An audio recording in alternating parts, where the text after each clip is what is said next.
நீங்கள் சொகுசாக வாழணும்னு ஆசைப்பட்டீங்கன்னு வச்சுங்களேன், சொகுசாக ஆடம்பரமாக அளவுக்கு அதிகமான பணம், அளவுக்கு அதிகமான வசதி, வீடு அப்படி பங்களா அப்படி வாழணும்னு ஆசைப்பட்டீங்கன்னா நீங்கள் சமத்துவத்தை விரும்ப மாட்டீங்க. நீங்கள் சமநிலை தவறிடுவீங்க, சமத்துவத்தை விரும்ப மாட்டீங்க. ஏன்னா உங்களை மாதிரியே எல்லோரும் இருக்கணும்னு நீங்கள் ஆசைப்பட மாட்டீங்க. அதுதான் சமத்துவம். சமத்துவங்கிறது என்னென்னா, நம்மளை மாதிரி எல்லாருமே இருக்கணும். நீங்கள் வசதியானவராக இருந்தீங்கன்னா நம்மளை மாதிரி எல்லாருமே வசதியானவராக இருக்கணும். நீங்கள் கோடீஸ்வரராக இருந்தீங்கன்னா எல்லோரும் நம்மளை மாதிரி கோடீஸ்வரராக இருக்கணும் அப்படின்னு உங்களால் நினைக்கவே முடியாது. ஒருவேளை நீங்கள் கோடீஸ்வரராக இருக்கீங்க அப்படின்னா, லட்சாதிபதியாக ஒரு சொகுசான வாழ்க்கை, உங்கள் பெரிய வீடு, காரு, பங்களா, ஒரு 4-5 வேலைக்காரங்க இப்படி இருந்ததுன்னா உங்களை மாதிரியே இந்த உலகத்தில் எல்லாருமே வசதியாக இருக்கணும்னு உங்களால் நினைக்கவே முடியாது. ஏன்னா நீங்கள் இருக்கிற மாதிரி, நீங்கள் வாழ்கிற மாதிரி வசதியாக வாழ்ந்தீங்கன்னாக்கா உங்கள் வீட்டில் ஒரு 4 வேலைக்காரங்க கண்டிப்பாக தேவை. பெரிய பங்களாவில் வசிக்கிறாங்கல்ல, அவங்களுக்கு ஒரு 4 வேலைக்காரங்க தேவை. 2-3 கார் இருந்துன்னா ஒரு 2-3 டிரைவர் தேவை. அப்போ உங்களை மாதிரியே எல்லோரும் வசதியாக இருந்தால் உங்கள் வீட்டுக்கு வேலை செய்கிறதுக்கு யாருமே வரமாட்டாங்க, ஆள் கிடைக்க மாட்டாங்க. உங்கள் வீட்டு வேலை செய்கிறதுக்கு ஆள் கிடைக்க மாட்டாங்க. அப்போ நீங்கள் என்ன நினைப்பீங்கன்னா, உங்களை மாதிரியே எல்லாருமே சொகுசாக வாழணும்னு நீங்கள் நினைக்க மாட்டீங்க. சமத்துவத்தை விரும்பவே மாட்டீங்க. எல்லோரும் சமமாக இருக்கணும் அப்படின்னு நீங்கள் விரும்பவே மாட்டீங்க. யார் விரும்ப மாட்டாங்கன்னா, ரொம்ப சொகுசாக வாழ்கிறவங்க. சொகுசாக வாழ்கிறவங்களுக்கு வீட்டு வேலை செய்கிறதுக்கு ஆட்கள் தேவை.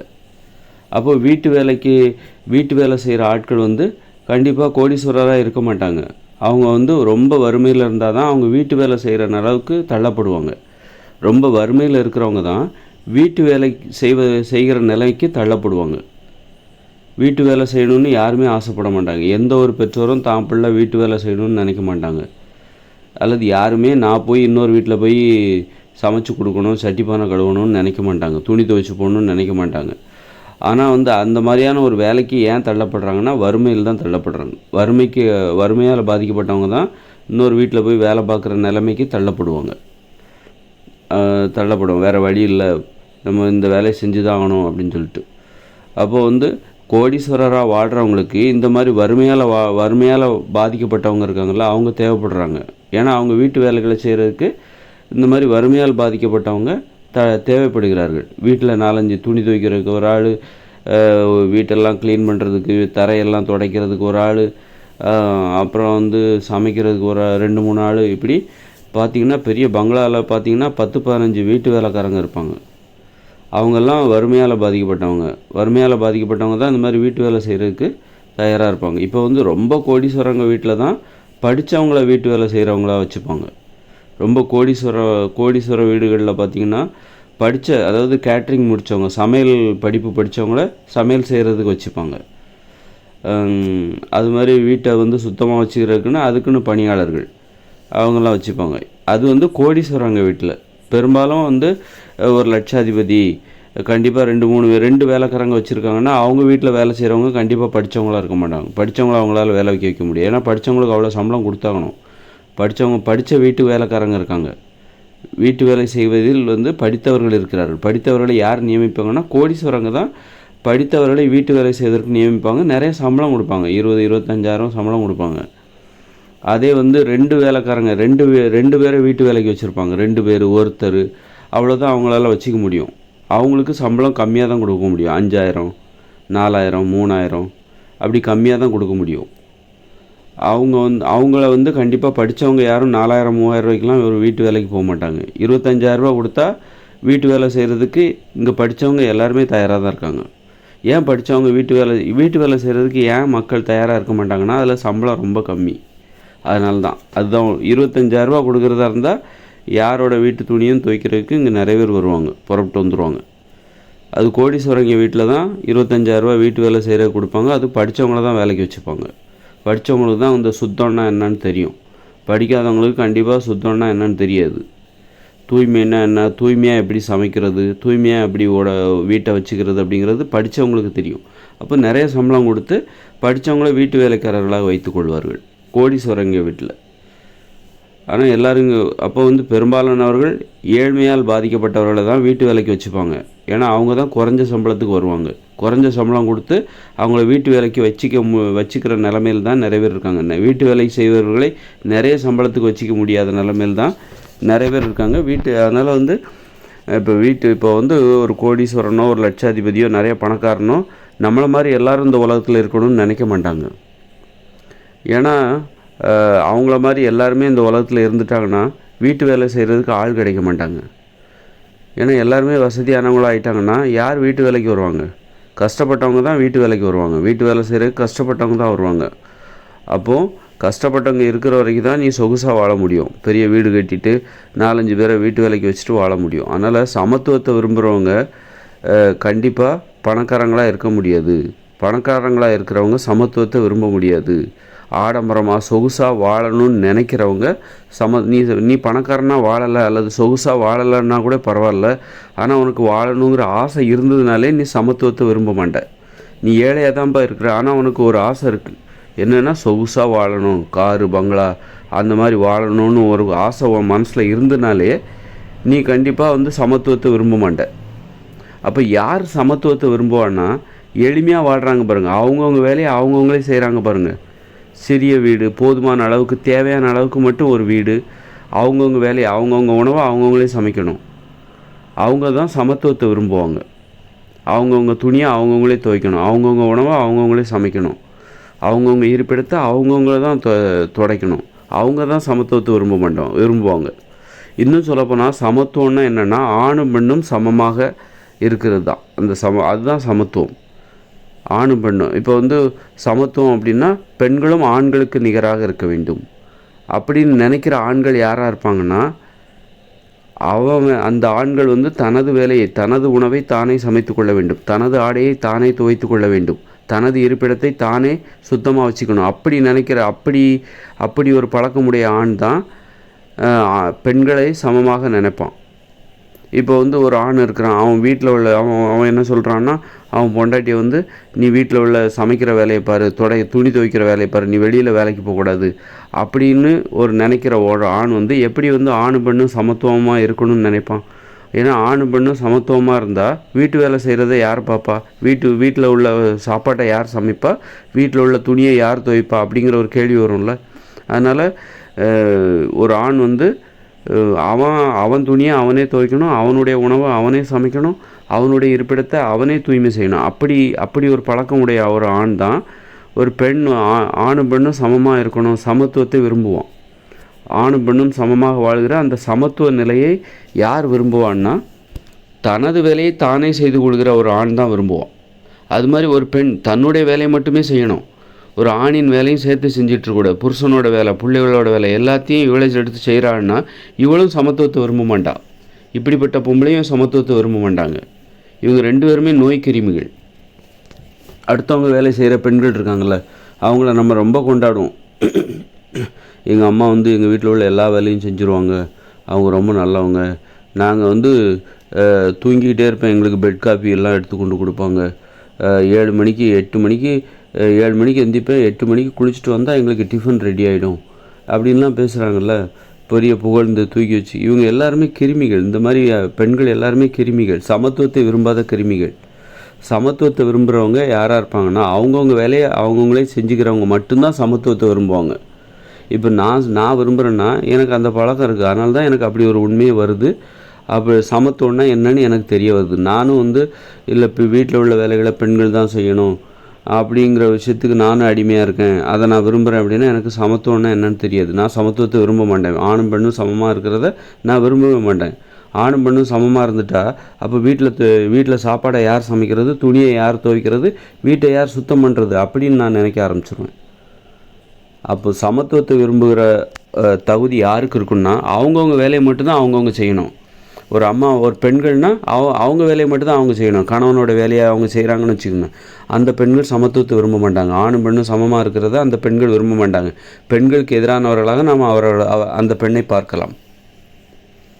ஏன்னா ஆணும் பெண்ணும் சமமாக இருந்துட்டால் எதனால் வந்து அதாவது அடுத்த வீட்டில் உள்ள வேலைகளெல்லாம் அடுத்தவங்க செய்ய வேண்டிய வேலையெல்லாம் இழுத்து போட்டு செய்கிற பெண்கள் இருக்காங்கள்ல, அவங்க ஏன் சமத்துவத்தை விரும்ப மாட்டாங்கன்னா ஆணும் பெண்ணும் சமத்துவமாக இருந்துட்டால் அவங்கவுங்க வேலையை அவங்கவுங்களே செய்கிறதா இருந்துட்டா அப்போ பணத்தை சம்பாதிக்கிறதுக்காக வெளியில் போய் வேலை பார்க்க வேண்டிய நிலமை வந்துடும் பெண்களுக்கு. வீட்டிலேயே வேலை பார்க்குறாங்களா, அவங்க ஏன் வீட்டிலேயே வேலை பார்க்குறாங்க அப்படின்னா, வெளியில் பணத்தை சம்பாதிக்கிற வேலையை செய்ய வேண்டிய அவசியம் கிடையாது. நம்ம வீட்டுக்குள்ளேயே ஒரு வேலையை பார்த்துட்டு, டிவியை பார்த்துட்டு, நல்லா நினச்ச நேரத்தில் படுத்துட்டு தூங்கிட்டு ஜாலியாக இருந்துட்டு போயிடலாம். வெளியில் போய் யாரோ ஒருத்தர் சொல்கிறதெல்லாம் செய்யணும், ஏன் அவ்வளோ ரிஸ்க்கு, ஏன் அப்படியெல்லாம் கஷ்டப்படணும் அப்படின்னு சொல்லிட்டு என்ன பண்ணுறாங்க, வீட்டில் மற்றவங்க செய்கிற வேலையெல்லாம் இவங்க எடுத்து செஞ்சிட்ருப்பாங்க.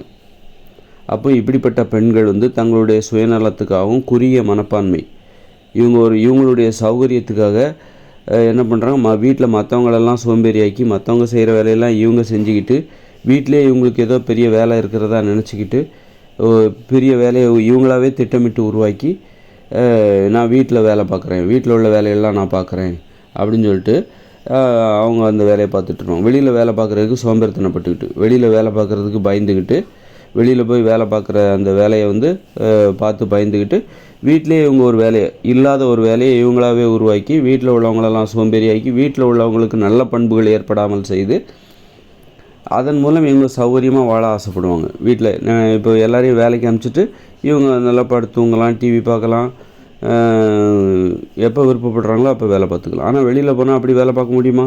வெளியில் போய் பணத்தை சம்பாதிக்கிறக்கா ஒரு ஆஃபீஸ்க்கோ ஒரு தொழிற்சாலைக்கோ போனால் அங்கே நினச்ச நேரத்தில் தூங்க முடியாது, நினச்ச நேரத்தில் படுத்து உட்காந்து டிவியெல்லாம் பார்க்க முடியாது, கதை பேச முடியாது. அதனால் வீட்டில் உட்காந்து வேலை பார்க்குறது நல்ல சௌகரியமான இது, யாருக்கும் பயப்பட வேண்டிய தேவையில்லை.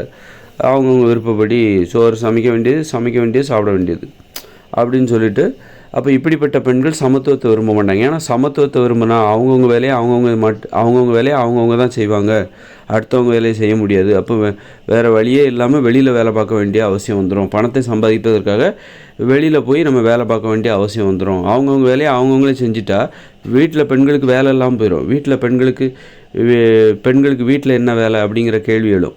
அவங்கவுங்க வேலையை அவங்கவுங்களே செஞ்சுட்டா வீட்டில் உள்ள பெண்களுக்கு வேறு வேலை எதுவும் இல்லாமல் போய்விடும். வேறு வழியே இல்லாமல் பணத்தை சம்பாதிக்கிறக்க வெளியில் போய் தான் ஆகணும். அப்போ அந்த மாதிரி ஒரு நிலைமை வந்துடக்கூடாது. ஆதலால் ஆணும் பெண்ணும் சமத்துவமாக இருப்பது அந்த மாதிரி ஒரு சொகுசான வாழ்க்கைக்கு இடையூறாக அமைந்துவிடும். பெண்கள் வெளியே வேலைக்கு போக வேண்டிய நிலைமை வந்துடும். ஆதலால் ஆண் பெண் சமத்துவத்தை வீட்டிலேயே வெளியில் வேலைக்கு போகாமல் வீட்டிலேயே உள்ள வேலைகளை செய்கிறாங்க பாருங்கள் அந்த பெண்கள், அந்த குடும்பத்தில் உள்ள பெண்கள், அவங்க எதை ஏற்க மாட்டாங்க, சமத்துவத்தை விரும்ப மாட்டாங்க. அது மாதிரி ஆண் இருக்கான், வீட்டில் சோம்பேறியாக இருக்கான் பாருங்கள், வீட்டில் உள்ள ஒரு வேலையும் செய்ய மாட்டான். அந்த ஆண் சமத்துவத்தை விரும்ப மாட்டான். ஏன்னா ஆணும் பெண்ணும் சமமாயிட்டா பெண்கள்லாம் வேலைக்கு போயிடுவாங்க. அப்போ வீட்டில் உள்ள வேலையை யார் பார்ப்பா? இவனுக்கு தேவையான உணவை யார் சமைப்பா? இவனுடைய ஆடைகளை யார் துவைப்பா? இவனுடைய இருப்பிடத்தை யார் சுத்தம் பண்ணுவான்? அதனால் ஆணும் பெண்ணும் சமமாக இருக்கிறத இவனும் விரும்ப மாட்டான்.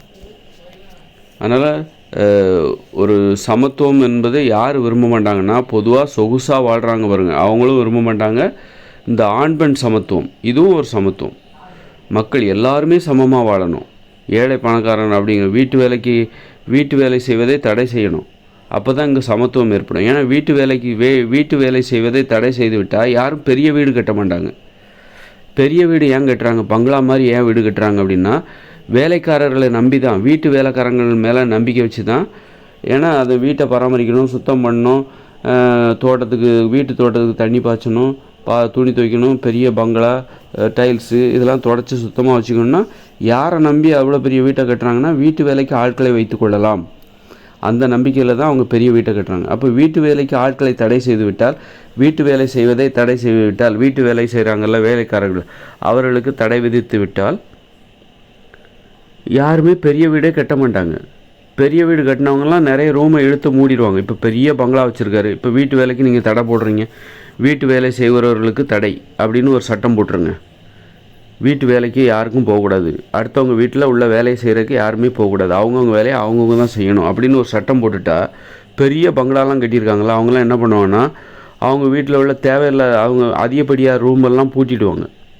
ஏன்னா அந்த ரூமெல்லாம் பராமரிக்க முடியாது, ஒருத்தரே எல்லாத்தையும் பராமரிக்க முடியாது. அந்த வீட்டில் உள்ளவங்கள வச்சுக்கிட்டு அவ்வளோ பெரிய வீட்டை பராமரிக்க முடியாது.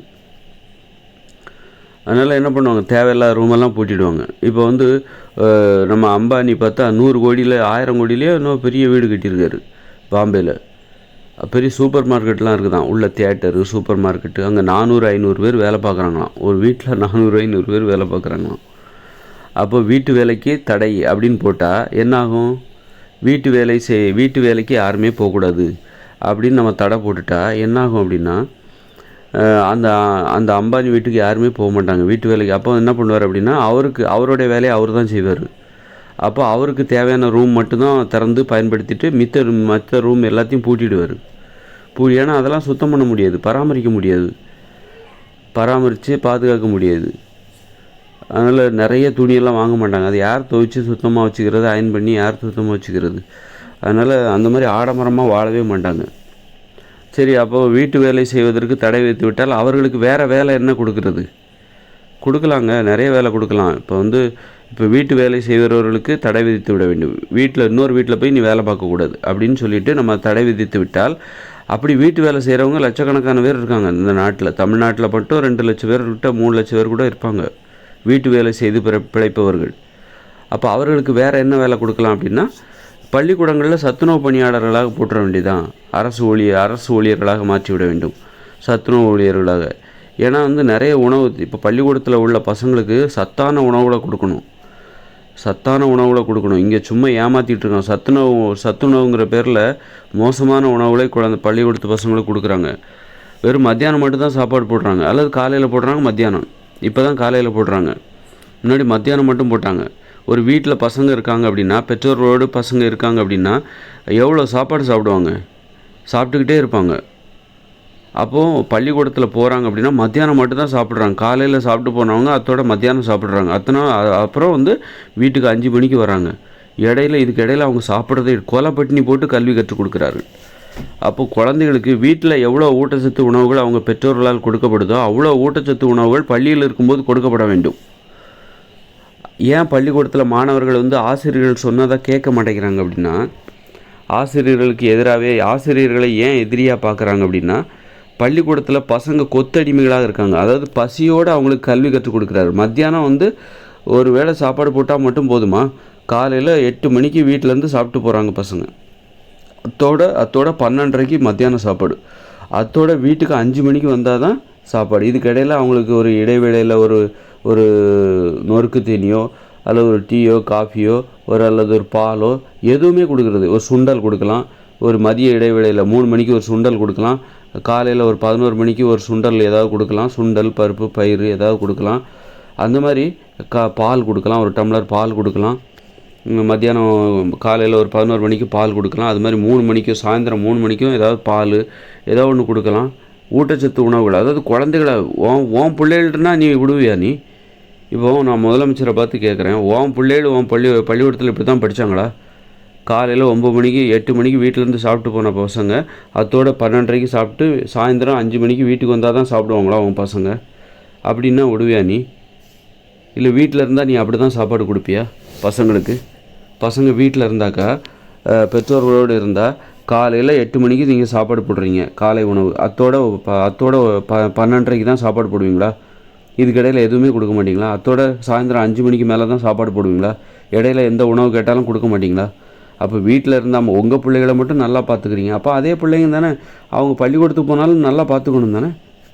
பள்ளிக்கூடம்னா இவங்க வேறு ஏதோ நினச்சிக்கிறாங்க. பள்ளிக்கூடம்னா இப்படி தான் காஞ்சி போய் கிடக்கணும், பள்ளிக்கூடத்தில் போயிட்டு சொகுசாக இருந்துடக்கூடாது.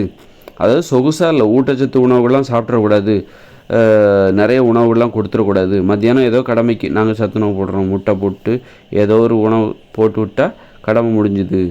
கண்டுடைப்பு. இதெல்லாம் உண்மையான அவர்களுடைய தேவை என்னன்னு தெரில. அப்போது பள்ளிக்கூடத்தில் படிக்கிற மாணவர்கள், கல்லூரியில் படிக்கிற மாணவர்கள், அவங்களுக்கெல்லாம் நல்ல உணவு கொடுத்தா இங்கே ஏகப்பட்ட சத்துணவு பணியாளர்கள் தேவை.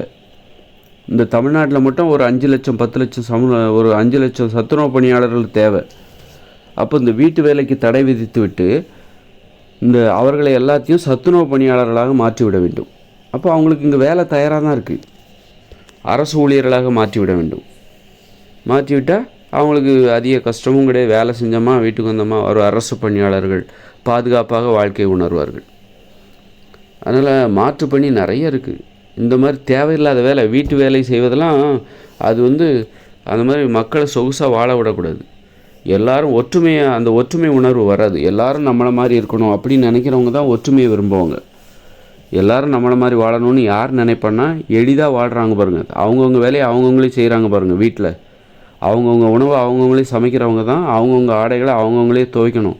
அப்படிப்பட்டவங்க தான் வீட்டில் 8 வயசுக்கு மேலே உள்ளவங்களுக்கு ஒரு தனி வீடே கொடுத்துடணும். ஒரு குடும்பங்கிறது ஒரு வளாகம், ஒரு வட்டத்துக்குள்ளே இருக்கணும். அதுக்குள்ளே 8 வயசுக்கு மேலே உள்ள ஒவ்வொருத்தருக்கும் தனித்தனி வீடு, அவங்கவுங்க வேலையை அவங்கவுங்களே செய்யணும். அப்படிப்பட்டவங்க தான் சமத்துவத்தை விரும்புவாங்க. அப்போ சமத்துவத்தை விரும்பணும்னா யார் விரும்புவாங்கன்னா, ஒரு குடும்பம்னா 8 வயசுக்கு மேலே உள்ள ஒவ்வொருத்தருக்கும் தனித்தனி வீடு கொடுத்து, ஒரு படுக்கையறை, ஒரு குளியலறை, ஒரு கழியலறை, ஒரு சமையலறை கொடுத்து அவங்கவுங்க வேலையை அவங்கவுங்களே செய்யணும். ஒரு வீட்டில் உள்ளவங்க இன்னொரு வீட்டுக்குள்ளே போகக்கூடாது. அம்மா தான் பையனோட வீட்டுக்குள்ளே போகக்கூடாது. ஏன்னா அவன் அப்படி தனித்தனி வீடை கொடுத்தாலும் அம்மா தான் பையனோட வீட்டுக்குள்ளே போய் பையனுக்கு தேவையான வேலைகளை எல்லாத்தையும் செஞ்சு கொடுத்துட்டு வந்துடுவாங்க. ஒரு மனைவி என்ன பண்ணும், தனக்கு கணவன் வீட்டுக்குள்ளே போயிட்டு கணவனுக்கு தேவையான எல்லா வேலைகளையும் செஞ்சுட்டு வெளியில் வந்துடுவாங்க. அந்த மாதிரி அதனால தான் ஒருத்தவங்க இன்னொரு வீட்டுக்குள்ளே போகக்கூடாது. அம்மா கணவன் மனைவி வீட்டுக்குள்ளே போகக்கூடாது, மனைவி கணவன் வீட்டுக்குள்ளே போகக்கூடாது, அம்மா மகன் வீட்டுக்குள்ளே போகக்கூடாது, மகன் அம்மா வீட்டுக்குள்ளே போகக்கூடாது. 8 வயசுக்கு மேலே தனி வீடு கொடுத்துடணும். கணவனும் மனைவியும் தாம்பத்திய உறவு வைத்துக் கொள்வதற்கு ஒரு குடும்பம் என்கிற அந்த வளாகத்திற்குள் ஒரு வீடு தனி, இன்னொரு வீடு காதல் வீடு என்கிற ஒரு வீடு இருக்கணும். இருந்துட்டாக்கா அந்த கணவன் மனைவியும் தாம்பத்திய உறவை மேற்கொள்வதற்கு அந்த வீட்டை பயன்படுத்திக்கணும். காதல் வீடு, அந்த வீட்டை பயன்படுத்திக்கணும். அதை சமயத்தில் ஏதாவது விருந்தினர்கள் வந்தாலும் அங்கே தங்க வச்சுக்கலாம். காதல் வீட்டை விருந்தினர்கள் வந்தால் 2 நாள் தங்குவாங்க. 2 நாள் அது விருந்தினர் இல்லமாக கூட மாற்றிக்கலாம். அதை ஒரு அலுவலகமாக கூட மாற்றிக்கலாம். அந்த குடும்ப அமைப்பு அதற்கான அலுவலகம், குடும்ப அமைப்பில் ஒரு அலுவலகம் இருக்கணும். அங்கே நிறைய குடும்பம் சார்ந்த நிர்வாகம், அதை அதில் உள்ள விஷயங்கள்லாம் அங்கே அந்த அறையை பயன்படுத்திக்கலாம். இப்படியெல்லாம் இருந்தால் தான் மக்கள் சமத்துவத்தை விரும்புவாங்க. சமத்துவத்தை விரும்புவாங்க. நல்ல பண்புகள் வரும். அவங்கவுங்க வேலையை அவங்கவுங்களே செய்யணும். அப்போ தான் நல்ல பண்பு வரும். ஏன் மக்கள்கிட்ட நல்ல பண்பு இல்லை? ஏன் ஏமாத்துறாங்க? ஏன் திருடுறாங்க? ஏன் கொள்ளையடிக்கிறாங்க? ஏன் ஊழல் பண்ணுறாங்க? ஏன் மரியாதை கொடுக்க மாட்டேங்கிறாங்க? ஏன் குற்றங்கள் வருது? ஏன் இங்கே குற்றங்கள் நடக்குது? ஏன் முதியோர்கள் முதியோர் இல்லத்தில் விடப்படுகிறார்கள்? காரணம் என்னென்னா நல்ல பண்புகள் இல்லை. நல்ல பண்பு எங்கேருந்து கற்றுக்கொள்வார்கள் என்றால் புத்தகத்தில் இருந்து அல்ல. அவங்கவுங்க வேலையை அவங்கவுங்களே செய்தால் நல்ல பண்பு கற்றுக்கொள்ளப்படும். நீங்கள் உங்கள் வேலையை நீங்களே செய்யணும். வீட்டில் உங்கள் வேலையை நீங்களே செய்யணும். 8 வயசுக்கு மேலே அவங்கவுங்க உணவை அவங்கவுங்களே சமைக்கணும். ஆனால் ஒன்றா உட்காந்து பகிர்ந்து கொள்ளலாம். ஒரு குடும்பத்தில் 8 வயசுக்கு மேலே 4 பேர் இருக்காங்கன்னா 4 பேரும் தனித்தனியாக சாப்பிட்டு ஒன்றா எடுத்துகிட்டு வாங்க. ஒன்றா உட்காந்து பகிர்ந்து சாப்பிடலாம். இந்த மாதிரி இருந்தால் தான் நல்ல பண்புகள் இருக்கும், நல்ல பண்பு வரும். அது மாதிரி பள்ளிக்கூடத்தில் போகணும். பள்ளிக்கூடத்தில் உள்ள மாணவர்கள் அந்த பள்ளிக்கூட கழிவறையை அந்த மாணவர்களே தூய்மை செய்ய வேண்டும். அந்த இருப்பிடத்தை, பள்ளிக்கூடத்தை அந்த மாணவர்களே தூய்மை செய்ய வேண்டும். அப்போ தான் அந்த பள்ளிக்கூடத்தில் உள்ள மாணவர்களுக்கு நல்ல பண்பு வரும். இன்றைக்கி என்னென்னா பள்ளிக்கூடத்து மாணவர்களை வச்சு அந்த வகுப்பறையை தூய்மை செஞ்சாங்கன்னா தலைமை ஆசிரியர் மேலே நடவடிக்கை எடுப்பாங்க. அந்த அளவுக்கு அறியாமையில் இருக்காங்க. அப்போ எப்படி இப்போ மாணவர்களுக்கு நல்ல பண்பு வரும்? அப்படின்னா என்ன, சுத்தம் பண்ணுறது கேவலமான செயலா? ஒரு வகுப்பறையை சுத்தம் செய்கிற பணியை செய்தால் அது கேவலமான செயலா? ஒரு கழிவறையை தூய்மை செய்வது கேவலமான செயலா? அவர்கள் பயன்படுத்துகிற கழிவறையை அவர்கள் தூய்மை செய்கிறார்கள். அப்போ அந்த கழிவறையை அசுத்தப்படுத்த மட்டும் சுத்தப்படுத்த மட்டும் செய்யக்கூடாதா? அதனால் நான் இந்த டாபிக் எதுக்கு ஆரம்பித்தேன் அப்படின்னா, சமத்துவத்தை விரும்புகிறவர்கள், சொகுசாக வாழ்கிறவர்கள் சமத்துவத்தை விரும்ப மாட்டாங்க. அதனால் யார் சமத்துவத்தை விரும்புவாங்கன்னா, அவங்கவுங்க வேலையை அவங்கவுங்களே செய்கிறவங்க மட்டும்தான் சமத்துவத்தை விரும்புவாங்க. சொகுசாக பெரிய பங்களா 10-15 வேலைக்காரங்க இவங்க எப்படி சமத்துவத்தை விரும்புவாங்க? இவங்க எப்படி தன்னை போல் எல்லாரும் இந்த உலகத்தில் உள்ள எல்லாரும் சொகுசாக வாழணும்னு எப்படி நினைப்பாங்க? ஏன்னா சொகுசாக வாழ்வதற்கு வீட்டு வேலைக்காரர்கள் தேவை. வீட்டு வேலைக்காரர்கள் ஒரு பணக்காரராக இருக்கிறவங்க எப்படி வீட்டு வேலைக்கு வருவாங்க? அப்போது பணக்காரர்கள் எப்போதுமே தன்னை போல் இந்த உலகத்தில் எல்லாருமே பணக்காரராக இருக்கணும்னு நினைக்க மாட்டாங்க. யார் நினைப்பான்னா, அவங்கவுங்க வேலையை அவங்கவுங்களே செய்கிறாங்க பாருங்கள், அவங்கவுங்க உணவை அவங்கவுங்களே சமைக்கிறாங்க பாருங்கள், அப்படி எளிமையாக வாழ்கிறவர்கள் மட்டும்தான் இந்த உலகத்தில் எல்லாரும் தன்னை போல் இருக்கணும்னு நினைப்பாங்க. சமத்துவத்தை அவங்க தான் விரும்புவாங்க. அது மாதிரி ஆண் பெண் சமத்துவத்தையும் யார் விரும்புவாங்கன்னா, அவங்கவுங்க வேலையை அவங்கவுங்களே செய்கிறாங்க பாருங்கள், அவங்க தான் ஆண் பெண் சமத்துவத்தை விரும்புவாங்க. ஒரு ஆண் தன்னுடைய வேலையை, தன்னுடைய உணவை தானே சமைக்கணும், தன்னுடைய உடை அதை தானே துவைக்கணும், தன்னுடைய இருப்பிடம் அதை தானே தூய்மை செய்யணும். அது மாதிரி பெண் பிறருடைய இருப்பிடத்தை தூய்மை செய்யக்கூடாது, பிறருக்கு தேவையான வேலைகளை செஞ்சு கொடுக்கக்கூடாது, தன்னுடைய வேலையை மட்டும் செய்யணும் ஒரு பெண். அப்படிப்பட்ட பெண் தான் சமத்துவத்தை விரும்புவாங்க. ஏன்னா அப்போது சமத்துவம் என்பது எப்படி சாத்தியம் என்பது சொல்லிட்டேன். இதிலிருந்து அப்போ இந்த நாட்டில் இது ஒரு உண்மை, நான் சொல்லிட்டேன் ஒரு உண்மை. இதுக்கு மேலே நீ ஒன்றும் பேச முடியாது. இதுக்கப்புறம் நீ ஒன்றும் பெருசாக நீ எதுவும் ஆராய்ச்சி பண்ணி புதுசாக இது தப்பு கிப்புன்னு சொல்லிட்டு கிடக்க முடியாது. உனக்கு எளிதாக கொடுத்துட்டேன், இதுதான் தீர்வு அப்படின்னு சொல்லிட்டு. அப்புறம் நீ இதை என்ன பண்ணணுன்னா அப்போ ஒரு சட்டமாக மாற்று. இதுதான் பிரச்சனையா? ஆமாம்ல, சரிதான் மூச்சு. இப்போ இதன் அடிப்படையில் நீ ஒரு சட்டத்தை உருவாக்கு, வீட்டு வேலை செய்வதற்கு தடை விதித்து விடு. அப்போ என்ன பண்ணுவாங்கன்னா, எல்லோரும் வீட்டை பெருசாக கட்ட மாட்டாங்க. இதனால் என்ன ஆகும் அப்படின்னா, மண், செங்கல், சிமெண்ட் இதெல்லாம் அளவுக்கு அதிகமாக பயன்படுத்தப்படுவது தடுக்கப்படும். வீட்டை சின்னதாக கட்டுவாங்க. அப்போ எல்லாருக்கும் வீடு கிடைக்கும்.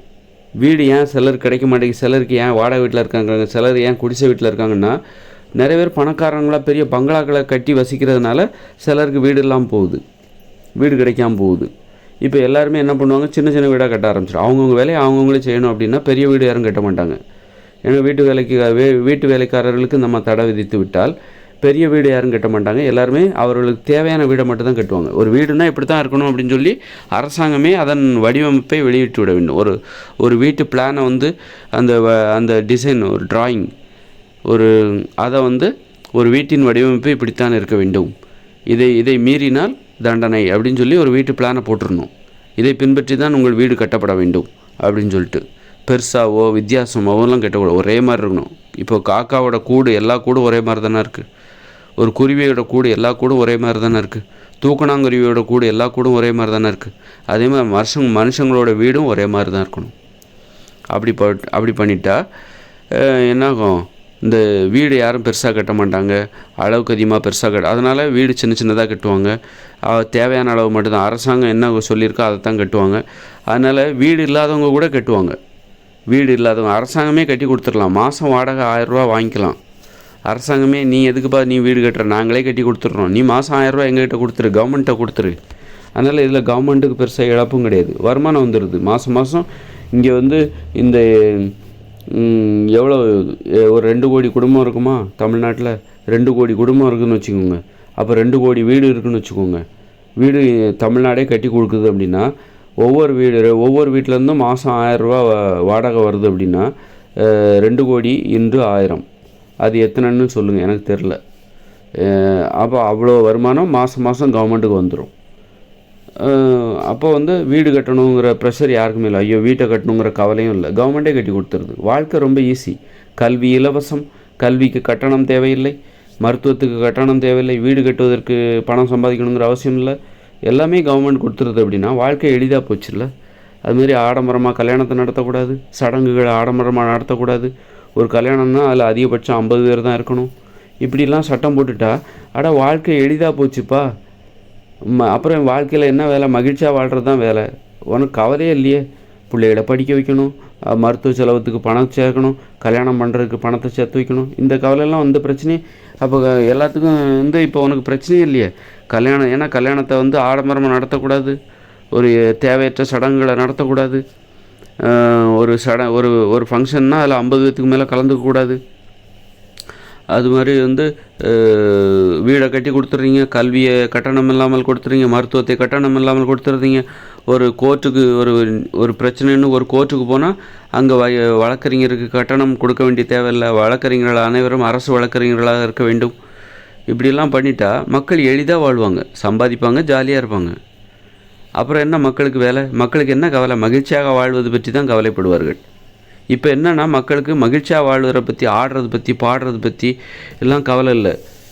பிள்ளைக்கு எப்படி கல்யாணம் பண்ணுறது, பிள்ளைகளுக்கு எப்படி கரை சேர்க்கறது, படிக்க வைக்கிறது, வீடு கட்டணும், இப்படி இந்த கவலையிலேயே வாழ்க்கை முடிஞ்சு போயிடுது. இதுவே பெரிய சாதனை. இதுக்கு மேலே நாங்கள் எங்கடா ஆடுறது, பாடுறது, ஓடுறது, விளையாடுறது, எங்களுக்கு இதெல்லாம் தேவையாகும். எங்களுக்கு வேலை வீடை கட்டணும், கல்யாணம் பண்ணணும், படிக்க வைக்கணும், மருத்துவம் பார்க்கணும், இதிலே மக்கள் போயிடுறாங்க. மக்கள் வாழ்க்கை இதில் தான் கடினமாக போயிடுது. அதனால் மக்கள் எளிமையாக வாழணும், மகிழ்ச்சியாக வாழணும்னா மக்களுடைய வாழ்க்கையை எளிதாக மாற்றணும். சுமைகளை குறைக்கணும், சுமைகளை நீக்குங்க. அது மாதிரி படிக்கிற பசங்க இருக்காங்களா, பிறந்ததுலேருந்து அவங்க வேலைக்கு போகிற வரைக்கும் மாதம் ஒரு 5000 ரூபா அவங்களுக்கு உணவுக்காக கொடுக்கணும். அப்போது பெற்றோர்களுக்கு சுமை இல்லை. பிள்ளைகள்னால் அவங்க சுமையானவர்கள் என்கிற கருத்து இல்லாமல் போயிடும். அவங்கள வளர்க்குறதுக்காக பணத்தை சம்பாதிக்கணும் அப்படிங்கிற இதில் அந்த சுமை பெற்றோர்கள் பிள்ளைகள்கிட்ட கோபத்தை வெளிப்படுத்துவாங்க, வெறுப்பை வெளிப்படுத்துவாங்க. அடிப்பாங்க, அவமானப்படுத்துவாங்க. ஒன்றால் தாண்டா எங்களுக்கு இவ்வளோ பிரச்சனை, உன் சாப்பாட்டுக்கு சேர்த்து நாங்களும் சம்பாதிக்க வேண்டியிருக்கு அப்படின்னு வச்சு. அதனால் கவர்மெண்ட்டே அவன் பள்ளிக்கூடத்தில் வந்து கல்வி இலவசம் எல்லாமே கொடுத்துட்றாங்க, மருத்துவம் இலவசமாக கொடுத்துட்றாங்க.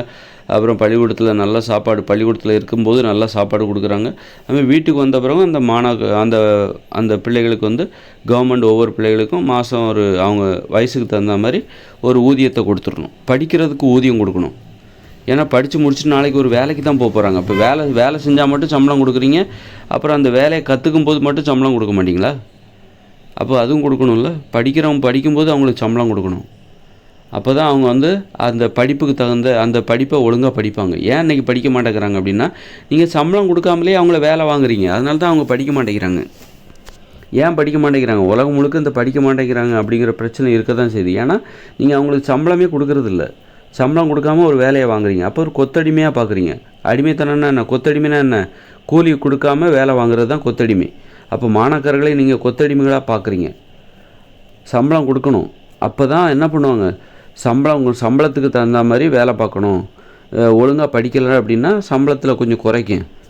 நல்லா படித்தாச்சுன்னா சம்பளத்தை கொஞ்சம் கூட்டுங்க, ஊக்கத்தொகை. அப்போ நல்லா படித்தா அதுக்கு மரியாதை உண்டு. மதிப்புன்னா என்ன? நீ நல்லா படிக்கிற அப்படிங்கிற பாராட்டு மட்டும் ஒருத்தருக்கு வந்து வயிற்றை நிரப்பி விடாது. அப்போது வந்து அல்லது மனதை குளிர வைத்து விடாது. பாராட்டுறது வாயால் சொல்லிட்டா உடனே அவ்வளோது போதுமா? பாராட்டுக்கு ஒரு பாராட்டு, ஒரு மதிப்பு, பாராட்டு, புகழ்னா அதில் பணமும் சேர்ந்து வரணும். ஒருத்தருக்கு புகழ் கிடைக்குதுன்னா அதில் பணமும் சேர்ந்து வரணும். புகழும் மதிப்புன்னா என்ன தெரியுமா? பணம் பாதி, புகழ் பாதி, பாராட்டு பாதி. அதில் 50% பணம் இருக்கணும், 50% பாராட்டு இருக்கணும். இது ரெண்டும் சேர்ந்தது தான் மதிப்பு. அதாவது சம்பளங்கிறது என்ன தெரியுமா? ஊதியம் என்பது என்னவென்றால், அந்த ஒரு ஊழியருக்கு கொடுக்கப்படுகிற ஊதியம் என்றால் என்னவென்றால் பாராட்டு, அவருடைய திறமைக்கு பாராட்டு, அப்புறம் அவருடைய திறமையை மதித்து அவருக்கு சம்பளம். இது ரெண்டும் சேர்ந்தது தான். ஒருத்தர் வந்து நல்லாவே வேலை செய்யலை, அவரை வந்து இகழ்கிறாங்க, நல்லாவே வேலை செய்கிற அப்படின்னு சொல்லி திட்டிக்கிட்டே சம்பளம் கொடுக்குறாங்கன்னு வச்சுக்கோங்க. அதில் 50% தான் அவருக்கு மதிப்பு இருக்குது, அந்த பணம் மட்டும்தான். ஆக பாராட்டிக்கிட்டு நல்லா புகழ்ந்துக்கிட்டு, புகழ்ச்சி ஒரு 50%, பணம் ஒரு 50%. பணம் இல்லாமல் வெறுமனே புகழை மட்டும் வச்சுக்கிட்டு என்ன பண்ண முடியும்? அதுக்கு வந்து அதை யாரும் விரும்ப மாட்டாங்க. அது மாதிரி மாணாக்கர்கள் நீ நல்லா படிக்கிறேன்னு சொல்லிவிட்டு அவங்ககிட்ட வேலை வாங்கணும்னு நினைக்கிறாங்க. நல்லா படிக்கிறேன்னு சொல்லுங்கள், பாராட்டுங்க, அதோட சம்பளமும் கொடுங்க. அப்போ தான் அவங்க ஒழுங்காக படிப்பாங்க. இப்போ உதாரணத்துக்கு பள்ளிக்கூடத்தில் படிக்கும்போது வாத்தியார் சொல்கிறத கேட்க மாட்டேங்கிறாங்க. ஆனால் இப்போ வந்து கவர்மெண்ட் ஸ்கூலில் வந்து ஏழை மாணவர்கள் என்ன பண்ணுறாங்கன்னா, மே மாதம் வெளியில் வேலைக்கு போவாங்க. அவங்க அம்மா அப்பா கூட வயல்வெளியில் வேலை பார்த்து சம்பாதிப்பாங்க பணம். அப்போ அங்கே மட்டும் அவங்க ஒழுங்காக வேலை பார்க்குறாங்க. அந்த மாணவர்கள் வயல்வெளியில், அதாவது மே மாத விடுமுறையின் போது எங்கேயாவது வேலைக்கு போகிறாங்க. குடும்ப வறுமை காரணமாக எங்கேயாவது வேலைக்கு போய் பணம் சம்பாதிக்கிறாங்க. 1 மாதமோ இல்லை 1.5 மாதமோ. அங்கே மட்டும் ஒழுங்காக வேலை பார்க்குறாங்க. ஏன் வேலை பார்க்குறாங்க? அங்கே சம்பளம் கொடுக்குறாங்க. ஒழுங்காக வேலை பார்க்கலன்னா சம்பளத்தை குறைச்சிருவாங்க அல்லது வேலையை விட்டு அனுப்பிச்சிருவாங்க. அங்கே மட்டும் அந்த மாணவர்கள் ஒழுங்காக வேலை பார்க்குறாங்க. அதே மாணவர்கள் பள்ளிக்கூடம் வந்தால் மட்டும் ஆசிரியர்கள் சொல்கிறது கேட்குறது கிடையாது. ஏன்னா பள்ளிக்கூடத்தில் அது செய்கிற வேலைக்கு சம்பளம் கிடையாது. பள்ளிக்கூடத்தில் மாணாக்கர்களுக்கு சம்பளம் கொடுக்க மாட்டாங்க. அதே விடுமுறை தினத்தில் அவங்க வெளியில் போய் வேலை பார்க்குறாங்க. அப்படிங்கும்போது அங்கே வந்து சம்பளம் கொடுக்குறாங்க. அதனால் அவங்க சொல்கிறத அந்த மாணாக்கர்கள் ஒழுங்காக கேட்குறாங்க, ஒழுங்காக வேலை பார்க்குறாங்க. அப்போ அதே மாணவர்கள் ஏன் பள்ளிக்கூடத்துக்கு வந்தால் மட்டும் ஒழுங்காக வந்து வேலை பார்க்க மாட்டேங்கிறாங்க, ஒழுங்காக வந்து ஆசிரியர்கள் சொல்கிறத செய்ய மாட்டேங்கிறாங்கன்னா, பள்ளிக்கூடத்தில் மாணவர்கள் செய்கிற வேலைக்கு ஊதியம் கிடையாது. ஊதியம் இல்லாமல் யாராவது வேலை செய்வாங்களா? அதனால் பயமுறுத்துகிறாங்க. அதுக்கு எதை பயமுறுத்துகிறாங்கன்னா, இப்படியெல்லாம் படிக்காமல் போனால் ஃப்யூச்சரில் எதிர்காலத்தில் உன் வாழ்க்கை நீ நாசமாக போயிடும். இப்படியே பயமுறுத்தி அறிவுரை சொல்லியே அவங்கள படிக்க வைக்க பார்க்குறாங்க. மூளை செலவி. முதல்ல ஆசிரியர்கள், அரசாங்கம் உங்கள் கடமை செய்யுங்க, ஊதியம் கொடுங்க, அவங்க தானாக படிக்க ஆரம்பிச்சிருவாங்க. இப்போது நம்ம ஒரு கம்பெனியில் தொழிலாளர்கள் வேலை பார்க்குறாங்க அப்படின்னா அவங்களுக்கு தினம் பாடம் எடுத்துக்கிட்டு, அடிச்சுக்கிட்டு, திட்டிக்கிட்டு, அறிவுரை சொல்லிக்கிட்டா இருக்காங்க. அந்த தொழிலாளர்கள் இதுதான் என்னுடைய வேலைன்னு தெரிஞ்சால் அதை அவங்களாவே செய்ய ஆரம்பிச்சிடுறாங்க. முதலாளி எப்போதும் அறிவுரை சொல்லிகிட்டே இருக்காரா, திட்டிகிட்டே இருக்காரா, அடிச்சுக்கிட்டே இருக்காரான்னு. அப்போ அந்த தொழிலாளர்கள் எப்படி வேலை பார்க்குறாங்க? எப்படி தொடர்ந்து அவங்க என்னுடைய வேலை இதுதான் அப்படின்னு சொல்லிட்டு அவங்க வேலையை அவங்க பார்த்துக்கிட்டே இருக்காங்க. வேலை தானாக நடந்துகிட்டு இருக்கு. காரணம் என்னென்னா, அங்கே ஊதியம் கொடுக்கப்படுகிறது. அதனால தான் தொழிலாளர்களுக்கு அறிவுரையோ அடிக்கடி அடிக்கிறதோ திட்டுறதோ செய்ய வேண்டிய அவசியம் இல்லை. ஆனால் பள்ளிக்கூடத்தில் ஏன் மாணாக்கர்களை அடிக்க வேண்டிய கட்டாயம் ஏன் வருது அப்படின்னா, கொத்தடிமைகளை தான் அடிப்பாங்க. ஊதியம் கொடுக்கவில்லை. ஊதியம் கொடுக்காமல் நீங்கள் வேலை வாங்க நினைக்கிறீங்க. அவங்க அந்த வேலை செய்ய மறுக்கிறார்கள். மாணாக்கர்கள் வந்து ஊதியம் கொடுக்காமல் நீங்கள் படிக்க சொல்கிறீங்க. அதனால் அவங்க படிக்க மறுக்கிறாங்க. ஊதியம் கொடுத்து பாருங்கள், அருமையாக படிப்பாங்க. ஊதியம் கொடுத்துட்டாக்கா அவங்களுக்கு மரியாதையை உணர்வாங்க. இப்போ சின்ன பசங்களுக்கு மரியாதையே கிடையாது. அவங்க மரியாதைன்னா என்னன்னே தெரியாது.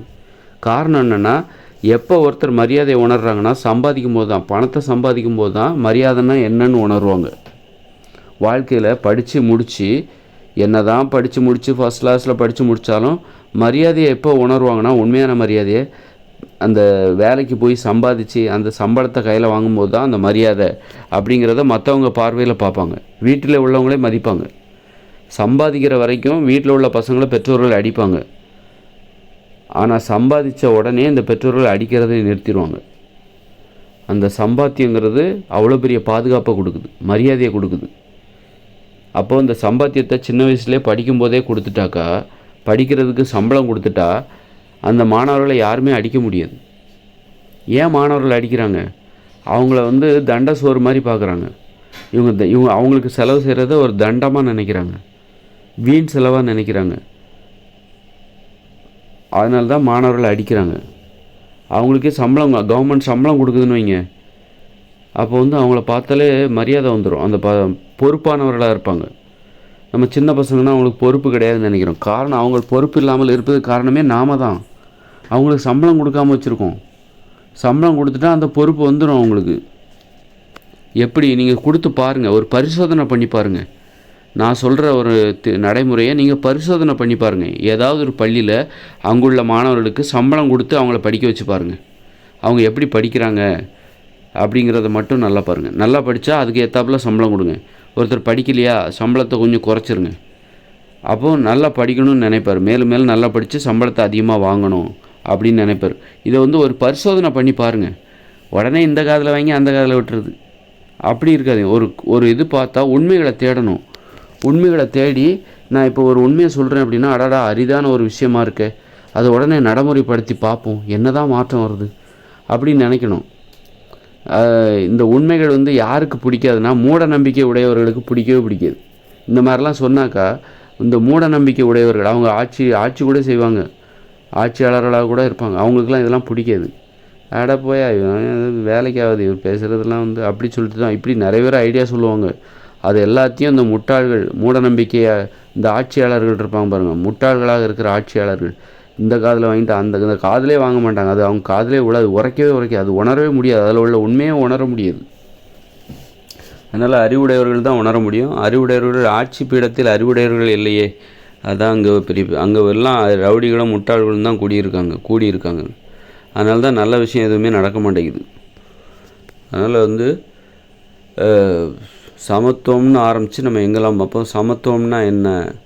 இப்போ எல்லோரும் மாணவர்களும் வந்து சின்ன வயசில் உள்ளவங்களே நம்ம மரியாதை கொடுக்கணும். சமத்துவங்கிறது என்னது? பெரியவங்களுக்கும் மரியாதை வேணும், சின்னவங்களுக்கும் மரியாதை வேணும். அவங்க மரியாதையை பெறுவதற்கு படித்து முடித்து 25 வயசுக்கு அப்புறம் வேலைக்கு போனால் தான் அவங்களுக்கு மரியாதையே கிடைக்குது. 25 வயசு வரைக்கும் இங்கே வந்து ஆண்களும் பெண்களும் அவமானப்படுத்தப்படுகிறார்கள். பெற்றோர்களால், ஆசிரியர்களால், உறவினர்களால், பெரியவர்களால் அவமானப்படுத்தப்படுறாங்க. தெரியுமா அவங்களுக்கு? சொந்தக்காரங்களால். ஒரு படித்து முடித்து வேலைக்கு போகிற வரைக்கும் அவங்களுக்கு மரியாதையே கிடையாது. அதனால தான் சின்ன பசங்க எப்போவுமே வந்து பெரியவர்களுக்கு எதிராக வேலை செய்வாங்க. எப்போவுமே பெரியவர்களை வெறுப்பேற்றுற மாதிரியே அவங்க வேலை செய்வாங்க. நீங்கள் வந்து 25 வயசில் உள்ள பசங்களுக்கு நீங்கள் வந்து படிப்பதற்கு ஊதியம் கொடுத்துட்டீங்கன்னு வச்சிங்களேன், அந்த ஒரு நாடே அமைதியாகிவிடும். அதே நேரத்தில் தாய்மொழியில் கல்வி கற்க வேண்டும், அதை தெரிஞ்சுக்கோங்க. சும்மா ஆங்கில வழியில் கல்வி கற்றுக்கிட்டு, அந்நிய மொழியில் கல்வி கற்றுக்கிட்டு அதுக்கு நீங்கள் ஊதியம் கொடுத்தீங்கன்னா அதனால் எந்த முன்னேற்றமும் ஏற்படாது. அதனால் எல்லா அடிப்படையாக ஒன்றும் புரிஞ்சுக்கணும். நான் சொல்கிற நிறைய தாய்மொழி கல்வியை தான் வலியுறுத்திட்டு வரேன். அதை செய்யாமல் எந்த வித சீர்திருத்தமும் இங்கே நடைமுறைக்கு வராது. தாய்மொழி கல்வி கொடுத்துட்டா நிறைய மாற்றம் நடக்கும். உன்னால் முடியாதுன்னு நினைக்கிறதெல்லாம் ரொம்ப சர்வசாதாரணமாக நடக்கும். நம்ம நாட்டுக்கு இதெல்லாம் நடக்காது, இது வெளிநாட்டில் தான் சாத்தியம்னு நீங்கள் நினைக்கிறீங்களா? அங்கெல்லாம் தாய்மொழியினால்தான் அது அங்கே சாத்தியமாகிறது. நல்ல விஷயங்கள்லாம் அங்கேயே அவ்வளோ சாத்தியமாக இருக்குது. எப்படி இவங்கெல்லாம் இப்படி ஒரு முன்னேற்றத்தை அடைகிறார்கள், இப்படி ஒரு பண்புடையவர்களாக இருக்கிறார்கள் அப்படின்னு நமக்கு ஆச்சரியமாக இருக்கும். ஒரு ஜப்பான் நாட்டுக்காரங்களை பார்த்தா அவங்களுடைய கேரக்டரு, அவங்களுடைய பண்பு எல்லாம் ஆச்சரியமாக இருக்கும். அவங்களுடைய அந்த நாட்டு பற்று காரணம் என்னன்னா தாய்மொழி கல்வி. அதனால் இது எல்லாத்தையுமே நான் சொல்கிற எல்லா விஷயத்தையும் உள்வாங்கி ஒரு பரிசோதனைக்காக ஒரு பள்ளியை ஆரம்பித்து அந்த பள்ளியில் ஊதியம் கொடுத்தால் அவர்களுடைய வாழ்க்கையில், அவருடைய படிப்பில், கல்வி கற்கிற திறனில் என்ன மாற்றம் ஏற்படுகிறது என்பதை மட்டும் கவனிங்க. இன்றைக்கி ஆசிரியர்கள் மாணவர்கள் அடிக்கிறாங்கன்னா என்ன காரணம்? நீங்கள் அவங்களுக்கு ஊதியம் கொடுக்காமல் ஒரு வேலை வாங்கும்போது தான் அடிக்க வேண்டிய கட்டாயம் வருது. ஊதியம் கொடுக்காமல் அவங்கள வேலை வாங்குறீங்க, படிக்க சொல்கிறீங்க. அதனால தான் அடித்து அவங்கள அப்போ ஊதியம் கொடுக்குறதுக்கு பதிலாக நீங்கள் அடியை கொடுக்குறீங்க. அவமானத்தை கொடுத்து அவமானப்படுத்தி அச்சுறுத்தி அவங்கள படிக்க வைக்கிறீங்க. ஊதியம் கொடுக்குறதுக்கு பதிலாக ஊதியம் கொடுக்குறதுக்கு உங்களுக்கு கஞ்சத்தனம். அதுக்கு பதிலாக எதுக்கு சம்பளம் கொடுத்துக்கிட்டு இவங்களுக்கு எதுக்கு சம்பளம் அப்படின்னு சொல்லிட்டு அதுக்கு பதிலாக 2 உதை போட்டால் அவன் செய்ய போகிறான், 2 உதைய போட்டால் அவங்க ஒழுங்காக படிக்க போகிறாங்க. இதுக்கு போய் சம்பளம் கொடுப்பாங்களா? இப்படி நினைக்கிறது தான் ஒரு மட்டமான. அதனால் என்ன ஆகுதுன்னா அந்த ஆசிரியர்களுக்கு நெஞ்சு வலிலாம் வருது. பசங்களை திட்டி அடித்து மாணவர்கள் படிக்க மாட்டேங்கிறாங்க, ஒத்துழைக்க மாட்டேங்கிறாங்க. ஏன்னா மாணாக்கர்களை கொத்தடிமையாக பார்க்குறாங்க. ஏன்னா ஊதியம் கொடுத்தா தான் அவர்கள் மாணவர்கள். ஊதியம் கொடுக்கலை அப்படின்னா, படிப்பதற்கு நீங்கள் சம்பளம் கொடுக்கலன்னா மாணாக்கர்கள் அனைவரும் கொத்தடிமைகள் தான். அப்போ கொத்தடிமைகளுக்கு தான் நீங்கள் கல்வி கற்பிக்கிறீங்க. அப்படிங்கும்போது தான் அவர்களுக்கு எப்படி கல்வி இருப்பாங்க? படிக்கலைன்னா அடிப்பாங்க, திட்டுவாங்க, அவமானப்படுத்துவாங்க.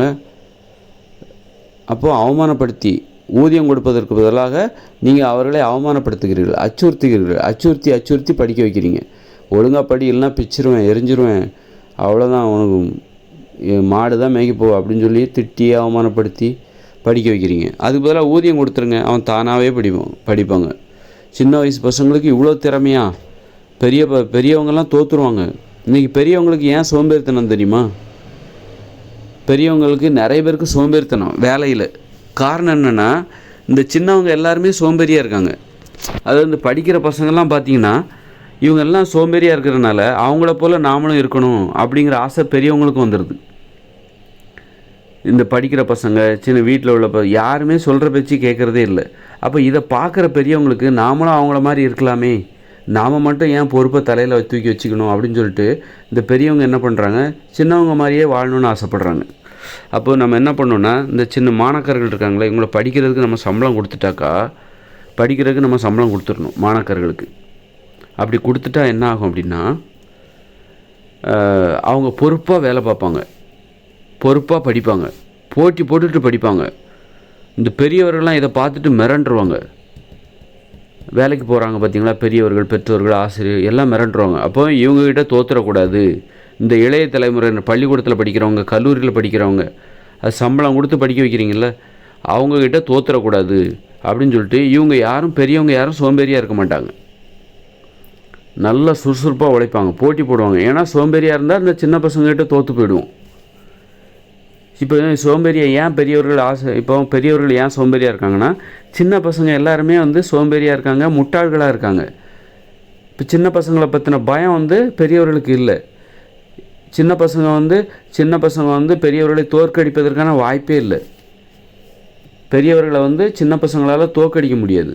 காரணம் என்னென்னா, சின்ன பசங்களுக்கு ஊதியம் கொடுக்காதனால சின்ன பசங்க எல்லாருமே இந்த மாணாக்கர்களை இப்போ எல்லாம் என்ன பண்ணுறாங்கன்னா, சோம்பேறித்தனமாக இருக்காங்க, ஒத்துழைக்க மாட்டேங்கிறாங்க, படிக்க மாட்டேங்கிறாங்க. அவங்க பெரியவர்களுக்கு ஒரு சவால் நிறைந்தவர்களாக தென்படவில்லை. சின்ன பசங்க எல்லாம் பெரியவர்களுக்கு ஒரு போட்டியாளராகவே தெரியல. ஒரு பயம், சின்ன பசங்களை பார்த்தாலே பெரியவங்களுக்கு ஒரு பயம் வரணும், இந்த மாணாக்கர்களை பார்த்தாலே பெரியவங்களுக்கு ஒரு பயம் வரணும். இவ்வளோ திறமையாக இருக்காங்களே, அப்போ இவங்ககிட்ட நாம் அசிங்கப்பட்டுறக்கூடாது, நாமளும் நம்முடைய திறமையை வளர்த்துக்கணும் அப்படின்னு நினைக்கிற அந்த நிலைமை எப்போ வரும் அப்படின்னா, மாணாக்கர்களுக்கு சம்பளம் கொடுத்து பாருங்கள், அப்போ தெரியும். சம்பளம் கொடுத்து படிக்க வைங்க. அப்போ ஒரு பெரியவங்கெல்லாம் சும்மா இருக்க மாட்டாங்க. உதாரணத்துக்கு இப்போ ஒரு பள்ளிக்கூடத்தில் மாணாக்கர்களுக்கு சம்பளம் கொடுத்து படிக்க வச்சிங்கன்னு வச்சுக்கோங்களேன், அந்த மாணாக்கர்கள் சூப்பராக படிப்பாங்க, பொறுப்பாக. அவங்க என்ன மாதிரி யோசிப்பாங்கன்னே உங்களால் யூகிக்க முடியாது. என்னது மாணாக்கர்கள் இப்படியெல்லாம் யோசிப்பாங்களா அப்படின்னு நீங்கள் மிரண்டு போயிடுவீங்க. அப்போ அந்த ஆசிரியர் என்ன நினைப்பார்னா, மாணாக்கர்களே இப்படி இருக்கும்போது நம்ம ஆசிரியர்கள் இன்னும் திறமையை வளர்த்துக்கணும், இல்லைன்னா அவங்கக்கிட்ட நாம் தோற்று போயிடுவோம் அப்படின்னு சொல்லிட்டு அந்த ஆசிரியர் இன்னும் மாணாக்கர்களை விட திறமையானவராக இருப்பார். அது மாதிரி தான் இந்த சின்னவங்க எல்லாம், மாணாக்கர்களை தான் நான் சின்னவங்கன்னு சொல்கிறேன். சின்னவங்க எல்லாத்தையும் நம்ம அது சம்பளம் கொடுத்து படிக்க வைக்கும்போது அவங்க எல்லாம் பொறுப்பாக இருப்பாங்க. ஆசிரியர்கள் அவங்கள அடிக்கவே வேண்டிய அவசியமே இல்லை. பாடம் நடத்த வேண்டியது, புரிய வைக்க வேண்டியது, அவ்வளோதான். அடிக்கணும், அசிங்கப்படுத்தணும், அவமானப்படுத்தணுங்கிற அவசியம்லாம் கிடையவே கிடையாது. மாணாக்கர்கள் வந்து ஒரு தொழிலாளர்களைப் போல, ஒரு தொழில் நிறுவனத்தில் வேலை பார்க்குற தொழிலாளர்களைப் போல பள்ளிக்கூடத்தில் இந்த மாணவர்கள் கல்வி பயில்வார்கள். அவங்க வேலையை அவங்க சரி இதுதான் என்னுடைய வேலை, நான் இதை செய்கிறேன் அப்படின்னு சொல்லிட்டு போட்டி போட்டு செய்யும்போது, அப்போது வந்து சிறுவர்களிடம் தோற்றுவிடக்கூடாது, சிறுவர்களிடம் நாம் மரியாதை இழந்து விடக்கூடாதுன்னு பெரியவங்க, ஆசிரியர்கள் அல்லது பெரியவங்க இவங்கெல்லாம் என்ன பண்ணுவாங்க அப்படின்னா, தங்களுடைய திறமையை சிறியவர்களை விட இன்னும் மேலான திறமையாக மாற்றிக்கொள்வார்கள். இப்போ வந்து பெரியவங்கெல்லாம் சோம்பேறியாக இருக்காங்க தெரியுமா உங்களுக்கு? 58 வயசில் ரிட்டையர்ட் ஆகிறாங்க, வீட்டிலே உட்காடுறாங்கன்னா காரணம்னா சின்ன வயசு ஏன் வந்து ஓய்வு எடுக்கணுங்கிற ஆசை பெரியவங்களுக்கு வருது? சோம்பேறியாக இருக்காங்க. பெரியவங்களும் சோம்பேறியாக இருக்க காரணம் என்னென்னா, இந்த இளைய தலைமுறையினர் அத்தனை பேரும் பெரும்பாலானவர் சோம்பேறியாக இருக்காங்க. அதனால இந்த பெரியவங்களுக்கு மெத்தனம், இந்த சின்ன பசங்க என்னைக்கும் நம்மளை வந்து தோக்கடிக்க முடியாது அப்படிங்கிற அந்த மெத்தனம் தான் பெரியவங்களோட சோம்பேறித்தனத்துக்கு காரணம். இப்போ சின்ன பசங்க எல்லோரும், அதாவது மாணாக்கர்கள் எல்லோரும் சம்பளம் கொடுத்து படிக்க வைக்கும்போது பொறுப்பாக கல்வி கற்பாங்க. அவங்களுடைய திறமையை பார்த்தா புதுசாக ஏதாவது கண்டுபிடிப்பாங்க, தீவிரமாக படிப்பாங்க. அதை பார்க்குற பெரியவங்களுக்கு இப்படியே போனால் இந்த சின்ன பசங்கள்கிட்ட நம்ம அசிங்கப்பட வேண்டியிருக்கும். அதனால் நம்முடைய திறமையும் நம்ம மேலும் அதிகப்படுத்தி கொள்ளணும் அப்படின்னு சொல்லிட்டு பெரியவங்க சின்ன பசங்களுக்கு விட இன்னும் மேலானவர்களாக இருக்கணும்னு நினச்சி தங்களுடைய திறமையை அதிகப்படுத்துவதற்காக சுறுசுறுப்பாக இருப்பாங்க, என்றைக்கும் சோம்பேறியாக இருக்க மாட்டாங்க. அப்போது இதுதான் சமத்துவம். அப்போ சின்ன பசங்களுக்கும் மரியாதை வேணும், பெரியவங்களுக்கும் மரியாதை வேணும். இப்போ பெரியவங்களுக்கு மரியாதை இருக்குல்ல, ஏன்னா அவங்க சம்பாதிக்கிறாங்க, அதனால் அவங்களுக்கு சமூகத்தில் மரியாதை, குடும்பத்தில் மரியாதை. ஆனால் சின்ன பசங்களுக்கு மரியாதை இருக்கா? இல்லை. ஏன்னா அவங்க வந்து சம்பாதிக்கலையாம், வேலைக்கு போகலையாம், சம்பாதிக்கலையாம், அதனால் அவங்களுக்கு வந்து வீட்டில் மரியாதை இல்லை. ஆசிரியர்கள் அடிக்கிறாங்க, பெற்றோர்கள் அடிக்கிறாங்க, இவங்களுக்கு அந்த பசங்களுக்குள்ளேயே சண்டை போட்டுக்கிறாங்க, அவங்க ஒருத்தர் கேட்ட வார்த்தை போட்டு திட்டிக்கிறாங்க. அவமானகரமான ஒரு வாழ்க்கையை வாழ்கிறாங்க. அப்போது பெரியவங்கெல்லாம் மரியாதையோடு வாழ்கிறாங்க, சின்ன பசங்க எல்லாருமே அவமானத்தில் வாழ்ந்து கொண்டிருக்கிறார்கள். பெற்றோர்கள் அடிப்பாங்க, ஆசிரியர் அடிப்பாங்க, அந்த சின்ன மாணாக்கர்களுக்குள்ளேயே அவங்களுக்குள்ளேயே சண்டை, ஒருத்தர் திட்டிக்கிட்டு கெட்ட வார்த்தை போட்டுக்கிட்டு. அப்போது இவர்கள்லாம் அவமானத்தில் வாழ்வாங்களாம், பெரியவங்க மட்டும் மரியாதையோடு வாழ்வாங்களாம். இதில் எங்கே சமத்துவம் இருக்குது? மரியாதைங்கிறது எல்லாத்துக்குமே தேவை. ஒரு வயசு குழந்தைக்கு கூட மரியாதை தேவை. இப்போ பிறந்த குழந்தைக்கு கூட மரியாதைங்கிறது தேவை. அவங்கள கூட நம்ம ஒரு குழந்தைய எப்படி தொட்டு கும்பிடுவோம்? இப்போ ஒரு குழந்தை பிறந்து 1 மாதம் ஆச்சு, அந்த குழந்தைய நீங்கள் எப்படி கொஞ்சுவீங்க? மென்மையாக தொடுவீங்களா? ஏன்னா அதுக்கு வலிச்சிடக்கூடாது, அது அவமானத்தை உணர்ந்துடக்கூடாது அப்படின்னு சொல்லிட்டு மென்மையாக கொஞ்சுவீங்க. ஐயோ அப்படின்னு சொல்லிட்டு கொஞ்சுவீங்க. ஏன்னா குழந்தைக்கும் மரியாதை தேவை. குழந்தை வந்து அவமானத்தை உணர்ந்து விடக்கூடாது. நீங்கள் குழந்தை அப்போ குழந்தைக்கும் மரியாதை தேவை, சின்ன பசங்களுக்கும் மரியாதை தேவை. சம்பளம் கொடுத்து படிக்க வைங்க, இந்த நாடு எங்கேயோ போயிடும். அது சம்பளம் கொடுத்து படிக்க வச்சுன்னா எவ்வளோ செலவாகும்னு நினச்சி அந்த அது வந்து முதலீடுங்க. நீங்கள் சம்பளம் கொடுத்து படிக்க வைக்கிறீங்கள, அதனால நாட்டுக்கு எவ்வளோ செலவு, அந்த பணத்துக்கெல்லாம் எங்கே போகிறதுன்னு நினைக்காதீங்க. நீங்கள் இப்போ 10 ரூபா செலவு பண்ணிங்கன்னா உங்களுக்கு 1000 ரூபா திரும்ப கிடைக்கும். அப்போ இந்த மாணாக்கர்களுக்கு நீங்கள் சம்பளமாக கொடுக்குறீங்க அப்படின்னா அது பிற்காலங்களில் என்ன ஆகும்னா பல கோடி திரும்ப வரும். பல கோடி, ஒன்றுக்கு பன்மடங்காக அது உங்கள் பணம். இது வந்து முதலீடு. மாணவர்களுக்கு செய்கிற செலவு அத்தனையும் முதலீடு. அவங்களுக்கு சம்பளம் கொடுத்து படிக்க வச்சிங்கன்னா அது வந்து முதலீடு. அத்தனை பேரும் திறன் மிகுந்தவர்களாக வந்து ஒரு நாட்டோட பொருளாதாரத்தையே மாற்றிடுவாங்க. இது மட்டும் செஞ்சு பாருங்கள், நான் சொல்கிறத செஞ்சு பாருங்கள், நடக்கிறதா நான் இல்லையான்னு அப்புறம் பாருங்கள். ஒரு நாட்டோட பொருளாதாரம் எங்கேயோ போயிடும். நீங்கள் இதெல்லாம் செலவழிக்கிறதுக்கு கஞ்சத்தனம் பார்த்தீங்கன்னா அப்போ உங்களுக்கு ஒன்றுமே கிடைக்காது. அப்போது உங்களுக்கு என்ன கிடைக்கணுமோ அதுதான் கிடைக்கும், உங்கள் தகுதிக்கு அதுதான் கிடைக்கும்.